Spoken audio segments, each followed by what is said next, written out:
Strange is a very natural bridge between what we know of New York, or what we know of our sensory,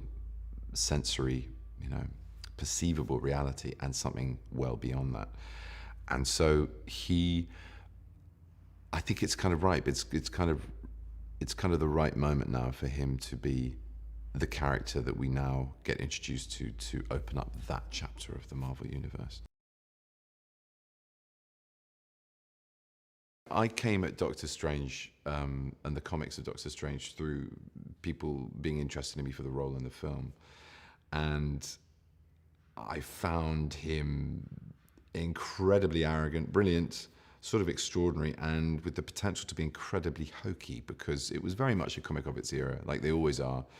So this superhero came out of a context in the 60s and 70s of experimental drug taking, of a bleed between Western science and logic and Eastern mysticism, which is, something as a teenager I was very interested in. I spent some time teaching in a Tibetan Buddhist monastery near Darjeeling and read things like Fritjof Capra's Tao of Physics. I read the Zen and the Art of Motorcycle Maintenance, as well as studying Buddhist texts and reading up on certain things, scientific books like cosmology, trying to get through A Brief History of Time, and observing this extraordinary ancient ritual and wisdom right in front of me every morning and every evening, and talking to those monks in that monastery, talking to lamas in the towns around and about who had other experiences with other sects or had better English and were able to sort of unpack what I was witnessing every day. And so my mind as a teenager, as a 19-year-old, was kind of really blown open by all of that. So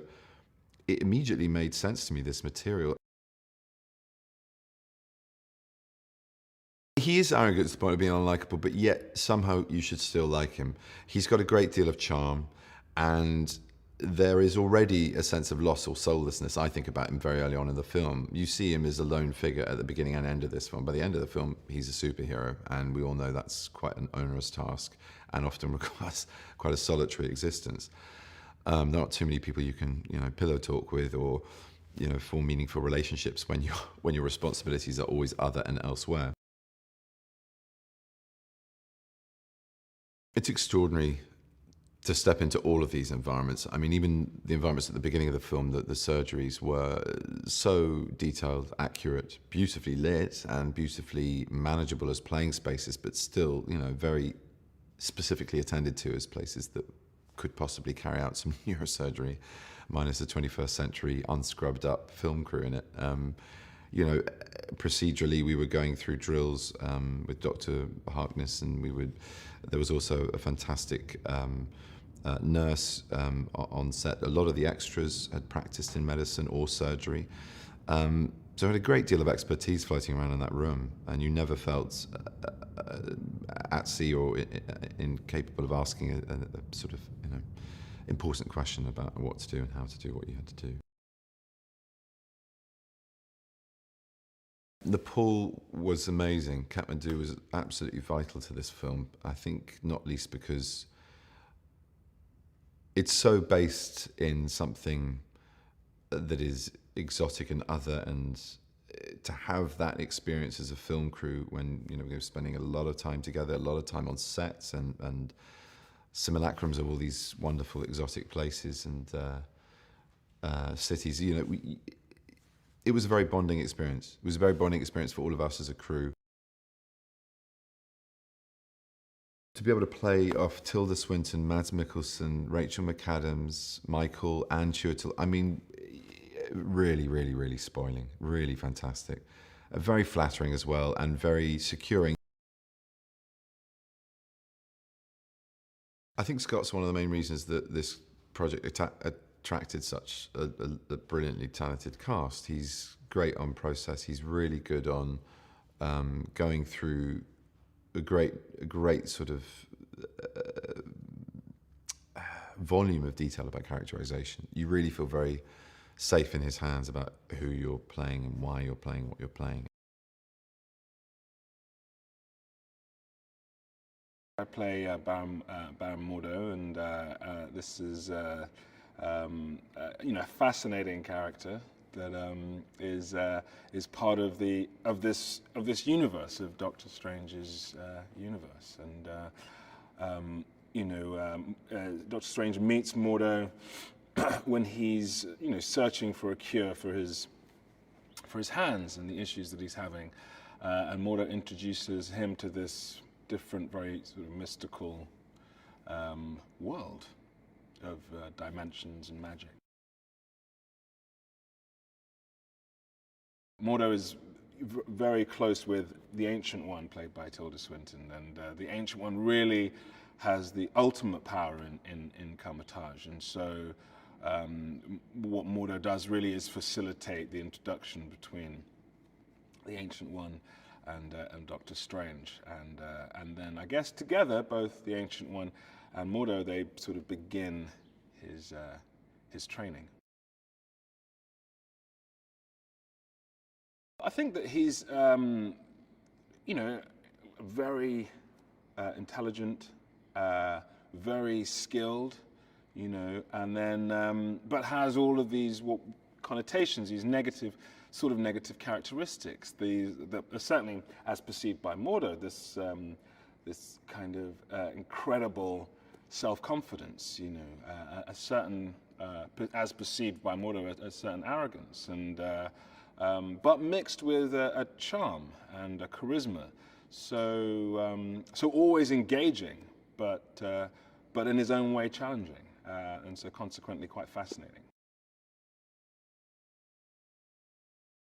What I like about Mordo is I think the way that he is constructed, the way that he's written is somebody who's very loyal, very engaged, very powerful, very has a great physical energy, and is a great defender of ideas and ideals, and that's something that's great to play, especially when some of those things get challenged by an outsider, and how much he wants to keep hold of of that sense of himself, and the sense of what Kamar-Taj is, and the sense of what they do, and the sense of who the good people are and who the bad people are, and he has a very unwavering sense of himself and an unwavering sense of his own ethical, moral universe, which is why somebody like Doctor Strange is such an interesting person for him to meet.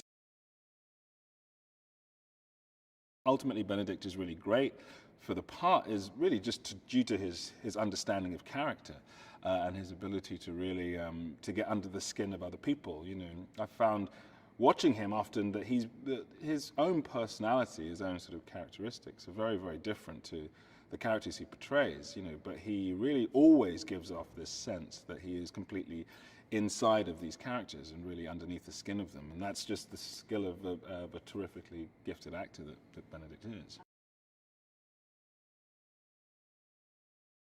Tilda Swinton, who, I think is an incredible actress. I think that, and I haven't had the chance to work with her before, so I was really excited to do it now, and with this, and again, just a very generous person to work with, and an incredibly engaging person, but also the sort of level of engagement that she had with the text and with the themes of the film, and with what we were all doing, was terrific. Scott's amazing. I mean, he's creating so many different aspects, with this film, and pushing in so many kind of different ways. He's really easy and engaging to talk to and to discuss character with. He's very kind of open to the sort of minutiae that can sort of drive some directors mad, I think, but but then actors like me really sort of embrace, because you kind of have to, really, and it's always a bit of give and take, because you don't want to drive people crazy. But he's really open to that, and just completely exploring and investigating the details of a character, even within having to work on a kind of this huge canvas, you know, in this film, and this extraordinary kind of epic visual scale. It was pretty much all of the above. I mean, to get a call and be invited to join the Marvel Universe is a kind of good day. For me, I just couldn't imagine such a thing might happen. So it was a great laugh when that call came in. And then the Ancient One was irresistible to me. I didn't know Doctor Strange. I didn't know those comics.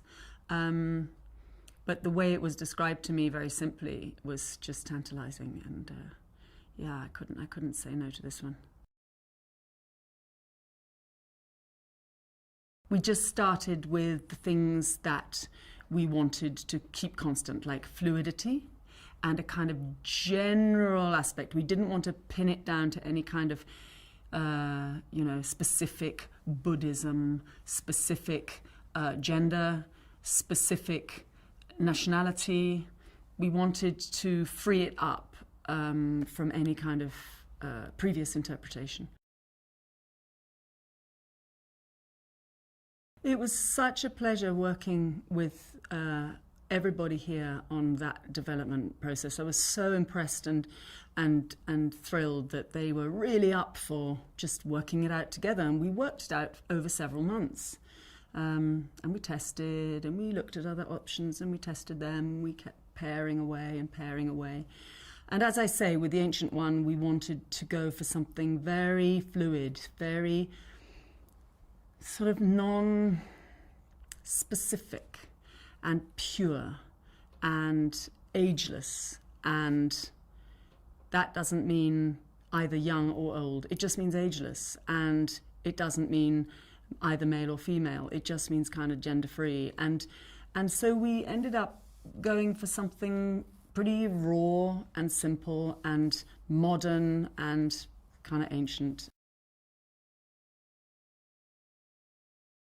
So Stephen Strange is this incredibly brilliant, super arrogant, very entitled neurosurgeon who is in New York, fixing people brilliantly, taking all the credit, taking all the money, super rich as a result, and not exactly digging deep spiritually, you might say. And he has a car crash and he loses the use of his hands, and it's kind of a disaster. And he spends all his money having hundreds of operations, well, 9 I think it is actually, to have his hands put back together, and they don't work. So he's really at the end of it, and he's out of cash, and he's alienated his girlfriend, and he hears that there is this guy who he knew was paralyzed, has been walking around, and the reason he's walking around is because he went to this famous healer, or this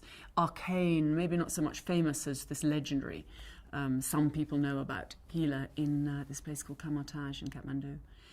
And so he basically spends his last pennies on a ticket and goes to Nepal and finds the Ancient One, who is not at all what he expected. I think they're always casting kind of rocking people, to be honest. I think, I don't think this is, I think we're just, lucky to be the next band on the roster. But it is a great band to be a part of, and they're all great. And I think we're all so psyched to be a part of it. That makes such a difference. It's a thrill, and we all keep pinching ourselves and each other and going, isn't this fun? Benedict has got the brains and the wit to know how to play, as we know from his great Sherlock Holmes, a really arrogant so-and-so who you kind of want to see brought down a peg or two, and he does it absolutely brilliantly. He does it brilliantly in Sherlock, and he does it really beautifully here. And I think he really relished that, because Strange does dig deeper than Sherlock has to, and he has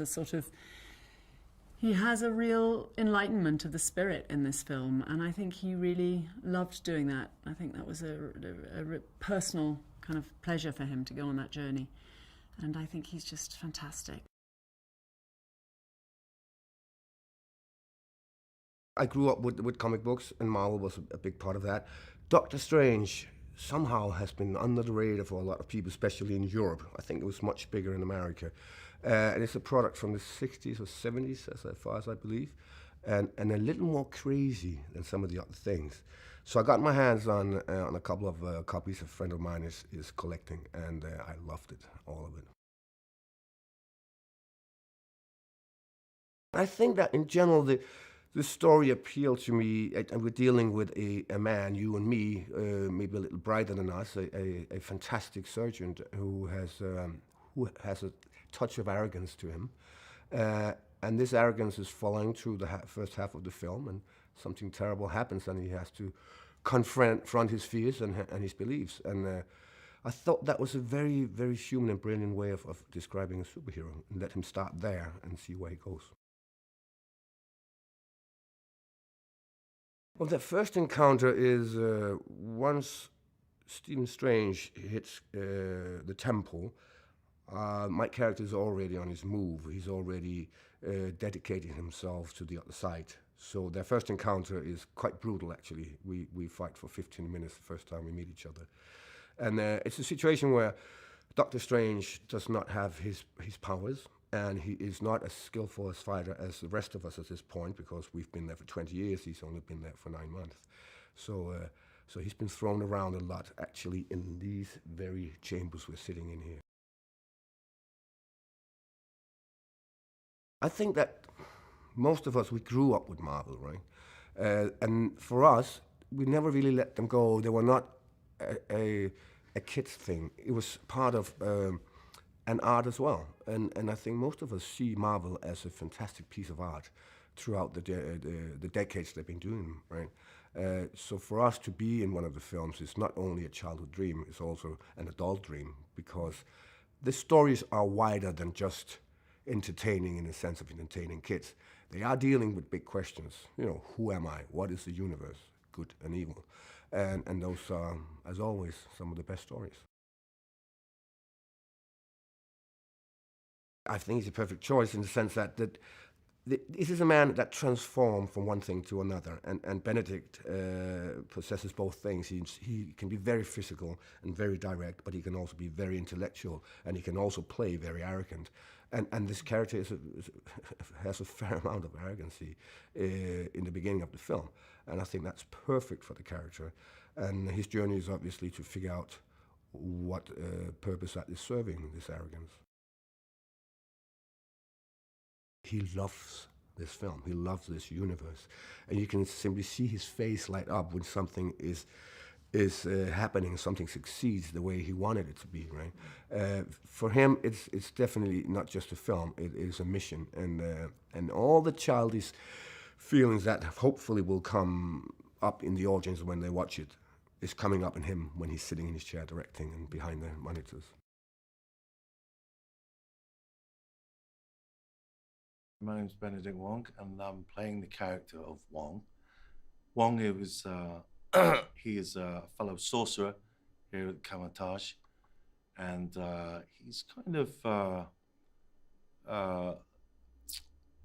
involved in the training of young disciples, and gearing them and getting them ready to protect against extra-dimensional forces.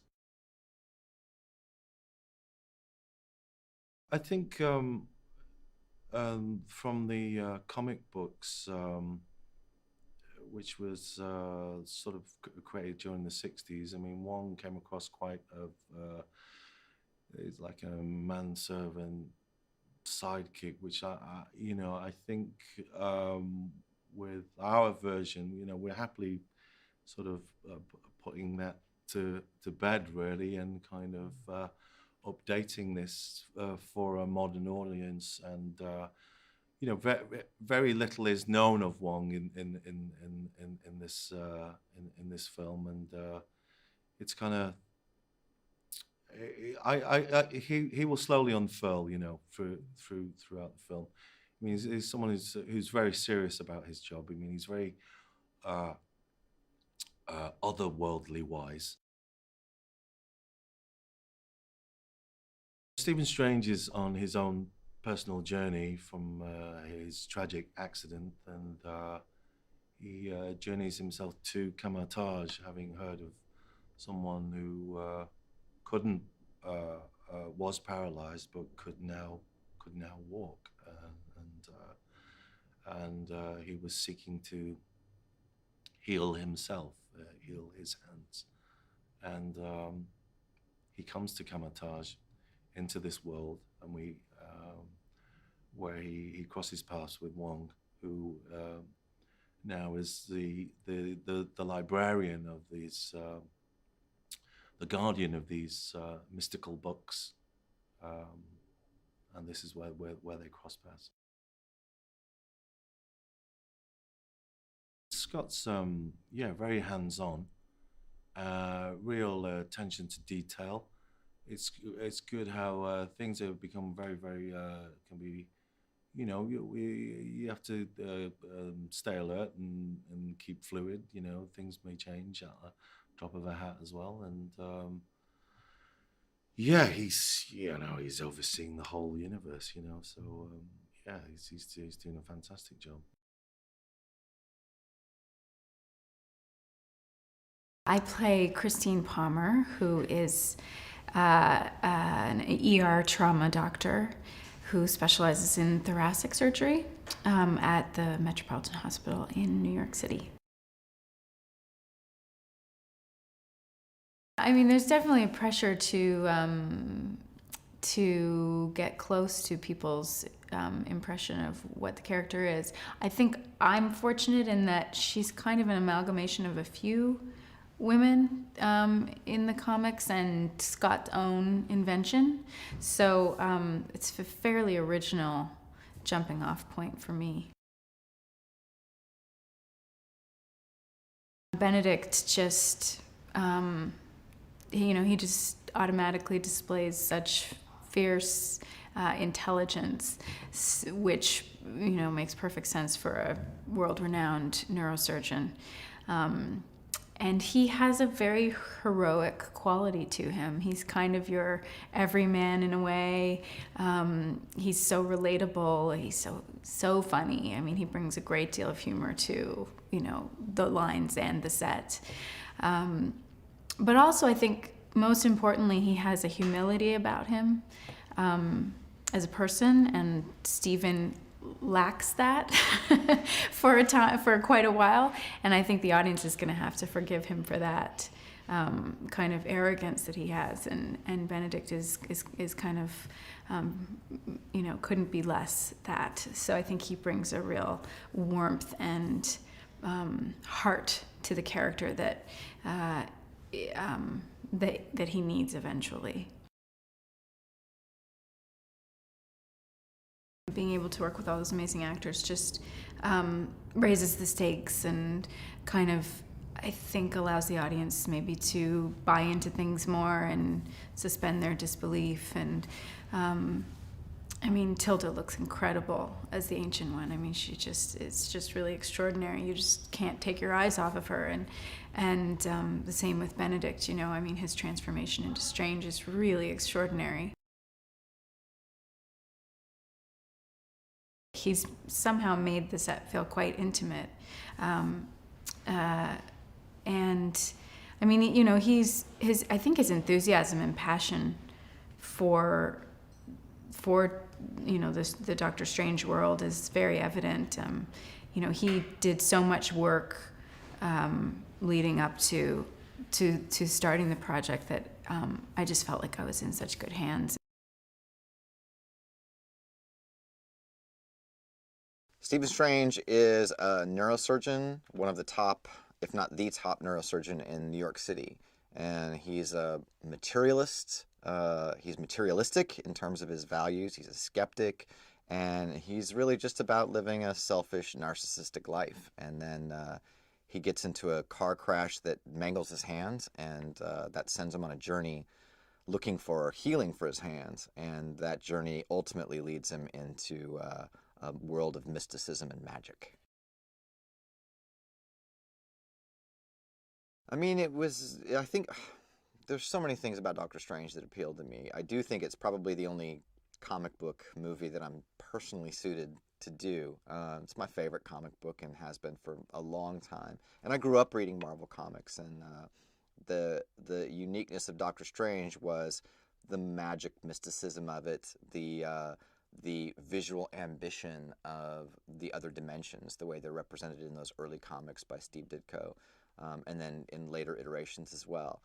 So the presence of the supernatural, in short, was always fascinating to me and interesting to me, because that's not something you often get in comics, at least not comics from that era. But also then the character of Stephen Strange. I just always had a certain identification with it. This character who was sort of lonely and had gone through a gauntlet of suffering, and that suffering resulted in transformation, which was ultimately for the good, for him and for the world. I don't think there's anyone who could have done better in the role than Benedict, and it's for three reasons. Number one, his raw talent as an actor. There are very few actors that can give you as many interesting choices in any given scene as Benedict. He is a first-class actor all the way. But what separates him from a lot of other first-class actors is, I think, his personal combination of high intelligence and depth of feeling. He has a very active mind, and he is very bright, and when you talk to him, it's very clear that he's very well educated and very smart. But he also has an incredible depth of feeling, and that's what enables him to have such a broad range of talent as an actor, and enables him to make such interesting choices. And Doctor Strange is a complex character. He is not simple. He's also unlikable to start with, and yet you stay engaged with him. He's unlikable, but he's interesting. And Benedict is good at that kind of character. He can play a character that's not necessarily the most likable or most appealing character. But I don't believe characters have to be likable. They have to be interesting. And Benedict is, I think, very good at playing characters who normally, and if you met them in the real world, would not necessarily be likable, but they're interesting. And therefore you want to watch them. And then as you watch them start to transform, you actually root for them. I mean, I hope that people get a strong sense of both the fresh and the familiar. The familiar being, I want it to feel like a Marvel movie. People have a certain expectation when they pay to go see a Marvel Studios movie. And I think this movie feels like a Marvel Studios movie. It's certainly a good origin story of a Marvel character. But I also want it to feel fresh and new. I think that audiences are ready for Marvel to do some unusual things. One of the things that's hugely important to us is to make sure that the films stay fresh, so that there's always a reason to come back to the theater to see them. Even within the sequels to the films we've already established, how can you take left turns, even within a franchise? And one of the best ways to do that is to kick open whole new doors into different parts of the Marvel universe. Doctor Strange was an opportunity to kick down the door to magic, to other dimensions, to this whole side of the universe that we haven't seen yet. We've seen space in Guardians of the Galaxy and a little bit in Thor. We've seen very much grounded tech-based universes like in Iron Man and the Avengers. We hadn't seen magic. We hadn't sort of gone there yet with the occult and spells and this sort of hidden world just beyond our reality. So just approaching it like that felt like there's really an opportunity here to tell a different story within the Marvel Universe. Stephen Strange in the comics has always had one of the absolute strongest origin stories. And being how this is a later release for us in the MCU, we did talk seriously about whether or not we should do a straight origin story, if the world was ready for more origin stories. And after a lot of soul searching and thought, we decided that to know this character, to understand him, we had to tell the origin story right. And it's also just a fascinating origin story in its own regard. So the notion of telling the story of a man the top of his game as a scientist, as a surgeon, has all that taken away in a car wreck, and then has to claw his way back to being a new person. That is sort of inherent to the DNA of who Stephen Strange is, going back to his earliest comic incarnations. So we wanted to stick pretty close to that in this version of it. Because magic is such a weird world and such a big ask for the audience to buy, we had to go on that journey with Stephen Strange as he discovered all that, just so we could set this whole world up. Benedict Cumberbatch was always our first choice. There was a brief moment where it looked like schedule wasn't going to work out. He actually had committed to do Hamlet in London, and as such, it wasn't going to work out. We had a date to make. We had a date we had to start shooting. The release date was staring us in the face on the calendar, and we sort of parted ways and said, I guess it's not going to work out. We came back we approached him again and said, how can we make this work? Can we push the release date? Can we do this? Can we start later? And miraculously, he really wanted to do it. We really wanted him to be in the movie. And we ended up sliding our release date back about 6 months to November to accommodate him. Thank God he's perfect for this part, and he's a very busy man. So we essentially did Hamlet, which is incredibly physically taxing, for about 6 weeks.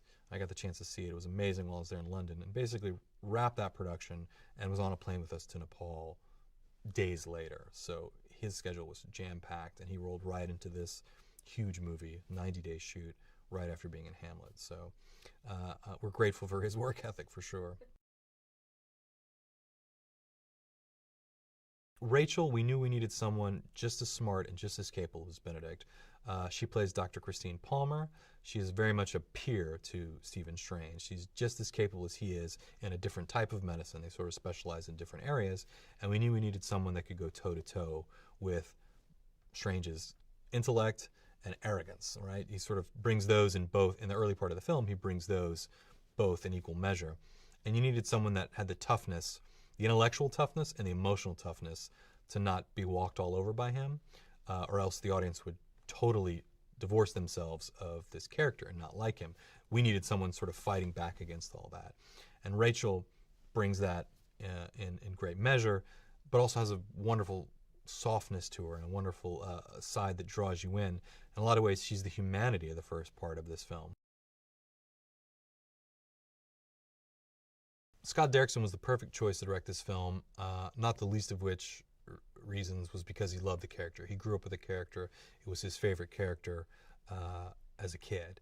But really, we very quickly, in all those early meetings I had with Scott, came to a meeting of the minds. We knew the movie we wanted to make, and it was the same film, which is essentially about the journey of a character, right? The journey of a guy who goes from being a hardliner, an empiricist, a scientist who, if he can't see it, smell it, touch it, it doesn't exist, it's not real, who is then forced to have this change of heart and become a man of faith, a man who has to believe in things that necessarily you can't see.